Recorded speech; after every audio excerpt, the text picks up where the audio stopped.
Alors ici on est chez Fabrice, c'est un Oui. apiculteur de Marseille et on va voir un petit peu son métier, ce qu'il fait dans les ruches, etc. Exactement, il va nous montrer un petit peu comment on peut avoir des ruches en ville Oui, et puis parler un petit peu biodiversité, abeilles.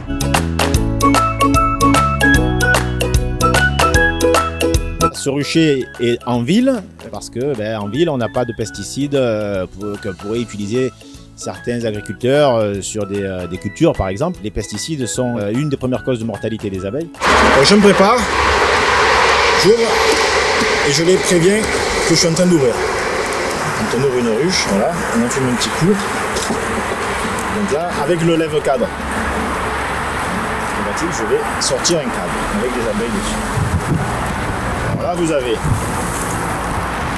des abeilles qui sont en train de travailler, des ouvrières. Ça, c'est un cadre fraîchement bâti qu'elles ont bâti, vous voyez les alvéoles hexagonales. Et là, ce que vous voyez au milieu fermé, c'est du couvain. Elles sont en train de pondre du couvain, des larves.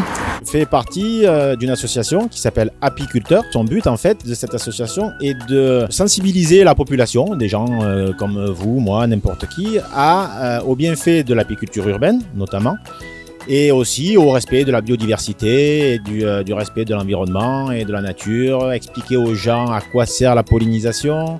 Là, on a une reine qui est jeune, une reine qui est née cette année, qui est en train de se développer. Je vais vous montrer là des cadres de hausse, donc avec du miel qui est en train, qui est stocké tout simplement.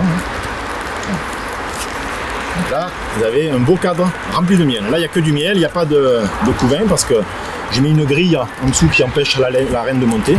Au fur et à mesure que le nectar devient miel, c'est-à-dire qu'elles ont enlevé l'humidité, qu'elles l'ont mis au taux d'hygrométrie qui convient, autour de 18% d'eau en général, elles operculent et ça fait leur stock pour l'hiver. En fait, c'est comme ça que le stock, un cadre stocké. Donc là, si on les laisse faire, après, elles vont tout fermer. Et cette association donc crée des ateliers. L'atelier est découpé en 3 parties. La première partie théorique, on commence par ça pour expliquer un petit peu ce qu'on va voir en pratique et expliquer le fonctionnement d'une ruche, la pollinisation, la fabrication du miel, la vie de l'abeille.